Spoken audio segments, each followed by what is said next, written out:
شروع اللہ کے نام سے جو بڑا مہربان نہایت رحم کرنے والا ہے۔ ایک مرتبہ حضرت خضر علیہ السلام دریا کے کنارے بیٹھے تھے۔ اتنے میں کسی سائل نے آ کر ان سے سوال کیا کہ میں آپ سے اللہ کے واسطے سوال کرتا ہوں، مجھے عنایت فرما دیجیے۔ یہ سن کر حضرت خضر علیہ السلام پر بے ہوشی طاری ہو گئی۔ جب کچھ ہوش ہوا تو فرمانے لگے، بھائی میں تو صرف اپنی جان اور مال کا مالک ہوں۔ تم نے مجھ سے اللہ کے واسطے سوال کیا ہے، لہٰذا میں اپنی جان اور ذات تمہارے حوالے کرتا ہوں۔ تم جس طرح چاہو اس کو استعمال میں لاؤ، بازار میں فروخت کر کے اس کی قیمت سے فائدہ اٹھاؤ۔ چنانچہ سائل ان کو بازار لے گیا اور ایک شخص ساہمہ بن ارکم کے ہاتھ ان کو فروخت کر دیا۔ یہ خریدار ان کو اپنے گھر لے گیا جس کی پشت پر اس کا ایک باغ تھا۔ چنانچہ ساہمہ نے حضرت خضر علیہ السلام کو ایک کدال دے کر کہا کہ اس سامنے والے پہاڑ کو کاٹ کاٹ کر باغ میں ڈالتے رہیں، اور یہ حکم دے کر ساہمہ اپنی کسی ضرورت سے کہیں چلا گیا، اور حضرت خضر علیہ السلام اس پہاڑ سے مٹی کاٹ کاٹ کر باغ میں ڈالنے لگے۔ جب ساہمہ واپس آیا تو اس نے گھر والوں سے دریافت کیا، تم نے غلام کو کھانا بھی کھلایا یا نہیں؟ گھر والوں نے جواب دیا، ہمیں معلوم نہیں غلام کہاں ہے۔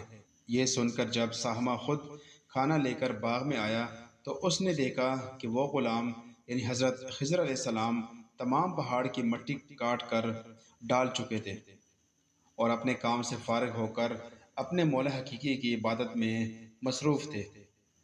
یہ دیکھ کر ساہمہ کو بڑا تعجب ہوا اور اس نے دریافت کیا، یہ تو بتائیے کہ آپ کون ہیں؟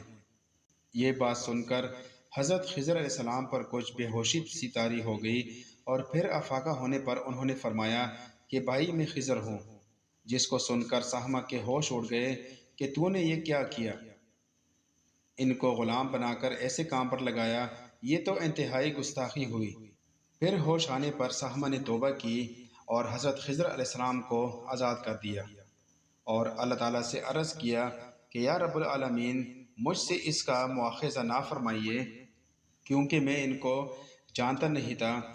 اس کے بعد حضرت خضر علیہ السلام نے دعا فرمائی اور سجدہ شکر بجا لائے کہ اے میرے پروردگار، میں تیرے ہی حق میں غلام بنا اور تیرے ہی حق میں آزاد ہوا، اس پر تیرا شکر گزار ہوں۔ بعد ازاں واپسی کی اجازت لے کر جب دریا پر واپس آئے تو دیکھا کہ ایک شخص کھڑا دعا مانگ رہا ہے کہ اے میرے رب، حضرت خضر علیہ السلام کو غلامی سے رہائی عطا فرما دے اور ان کی توبہ قبول فرما لے۔ حضرت خضر علیہ السلام نے یہ دیکھ کر اس شخص سے دریافت کیا کہ آخر تو کون ہے؟ تو اس شخص نے بتایا کہ میں تو شازون ہوں، آپ کون ہیں؟ انہوں نے فرمایا کہ میں خضر ہوں۔ اس کے بعد شازون نے کہا، اے خضر، تم نے اپنے لیے رہنے کا مکان بنا کر دنیا طلب کی ہے، کیونکہ حضرت خضر علیہ السلام کا دریا کے کنارے پر ایک عبادت خانہ تھا۔ پس یہ سن کر وہ فوراً میدان میں نکل آئے اور وہیں اللہ کی عبادت میں مصروف ہو گئے۔ اس کے بعد حضرت خضر علیہ السلام نے اسی جگہ ایک درخت لگایا اور اس کے سائے میں عبادت شروع کی، تو آواز آئی، اے خضر، جب تم نے درخت کے سائے میں سجدہ کیا تو تم نے دنیا و آخرت پر ترجیح دی۔ مجھے اپنی عزت اور جلال کی قسم ہے، مجھے دنیا کی محبت میں رضامندی نہیں ہے۔